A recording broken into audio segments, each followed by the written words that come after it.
Hello everyone, this is Sindhu David, your computer teacher. Welcome you all to the new session of learning. In today's video, I will explain Unit 5 Green Skills Part 2.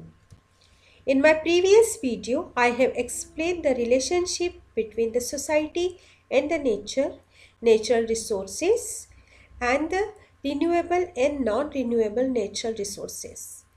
Now let's start the session with conserving natural resources.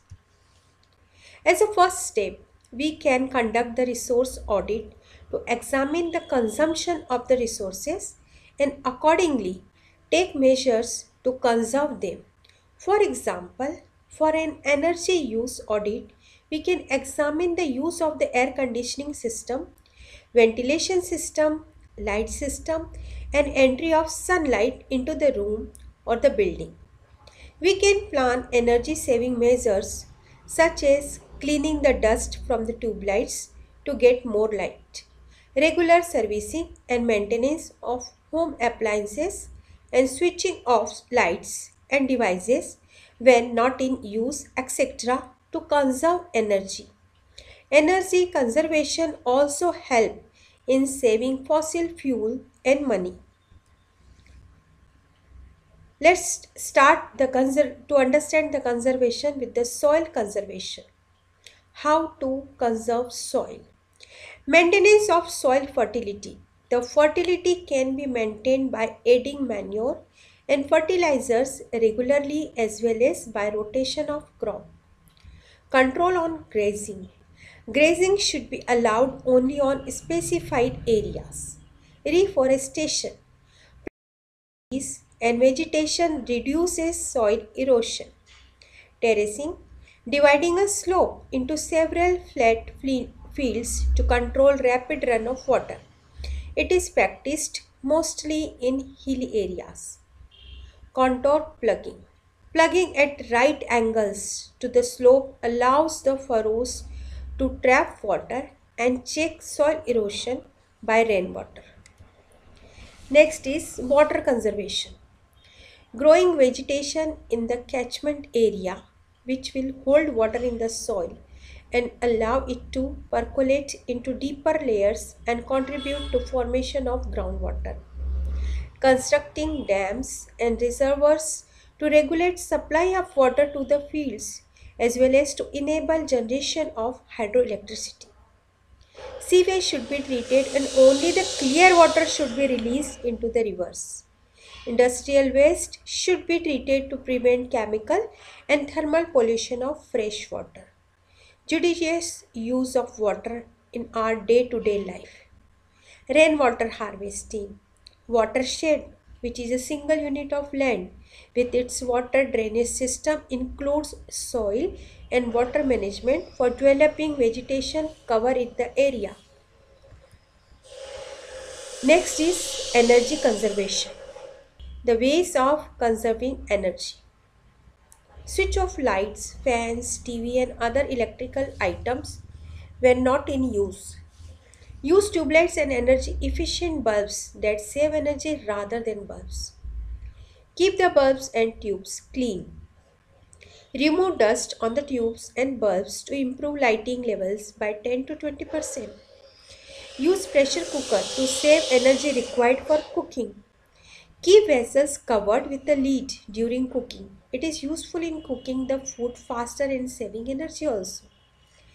Electric items like air conditioners, geysers, heaters and dryers use a lot of electrical power. Use them when necessary. Do not keep the door of a refrigerator open for a long time. Cool hot food before putting in the refrigerator. Use method of cooking that use less energy, like use a pressure cooker or solar cooker to cook food. Traveling in a bus or traveling in a group in a carpool is better than going alone in a car. Food conservation. Food conservation and storage have been practiced to feed mankind in times of shortage.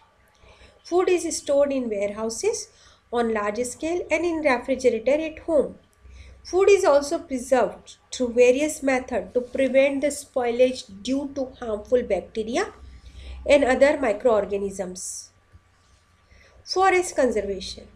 Forest conservation means the renewal of existing forests or the creation of new forests at the levels prescribed by the state or local authority. Participation of the community living in and around the forest is important for the success of the forest conservation program. Let's start session 3, Sustainable Development and Green Economy. Let us try to understand the meaning of sustainable development. Sustainable development is defined as development that meets the needs of the present without compromising the ability of future generations to meet their own needs. Sustainable development includes the following. First, reducing excessive use of resources and enhancing resources conservation. Recycling and reuse of waste material. Scientific management of renewable resources, especially bioresources. Planting more trees. Green grassy patches to be interspersed between concrete building. Using more environment friendly material or biodegradable material. Use of technologies which are environmental friendly and based on efficient use of resources. Green economy. The term green economy was first coined in a 1989 report for the government of the United Kingdom by a group of leading environmental economists entitled Blueprint for a Green Economy. UNEP has defined the green economy as one that results in improved human well-being and social equity while significantly reducing environmental risk and ecological scarcities. The components of a green economy: first, renewable energy. Renewable energy from renewable resources like wind, water, sun, earth, biomass, etc. are available in large quantities and cause less pollution. India ranks amongst the top 10 countries for production of renewable energy through solar, wind, and biomass. Green building. Green buildings are buildings that cause minimum damage to the environment during their construction and operation. They use energy, water, and other resources wisely with minimum waste. Well managed sustainable transport. Sustainable means what is good for the economy as well as the future of the environment. A sustainable transport system will cost less, help more people to move quickly, and cause less or no damage to the environment. Water management. We need to avoid water pollution and not waste water. We should not waste water, rather we should recycle it for various purposes. Waste management. All waste result in loss of resources and increase land, water and air pollution. You can prevent this by separating waste before throwing. Use the 3 R's: reduce, reuse and recycle will help in managing waste material. Land management. Land is used for farming, forests, factories, homes, roads, etc. In a green economy, land is used in a way that it meets the requirement of people without causing damage to the environment. Now we will learn what is green skill. The skills used for promoting green economy are known as green skills. Some of the areas in which green skills contribute to the sustainable development are as follows. First, using renewable energy, example using solar power and wind energy. Next, water and waste management. Next, rainwater harvesting. Next, conserving energy and the reducing pollution.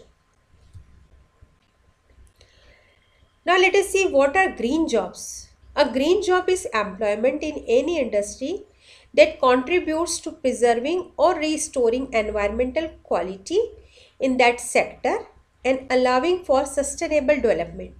It includes jobs that help protect ecosystems and biodiversity and reduce energy, material and water consumption through high efficiency strategies. Green jobs can be in any sector such as agriculture, manufacturing, research and development activity, etc.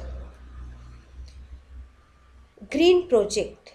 Many people and organizations are motivated about doing something to save the environment. They are implementing green projects in areas like management, energy conservation, green sanitation,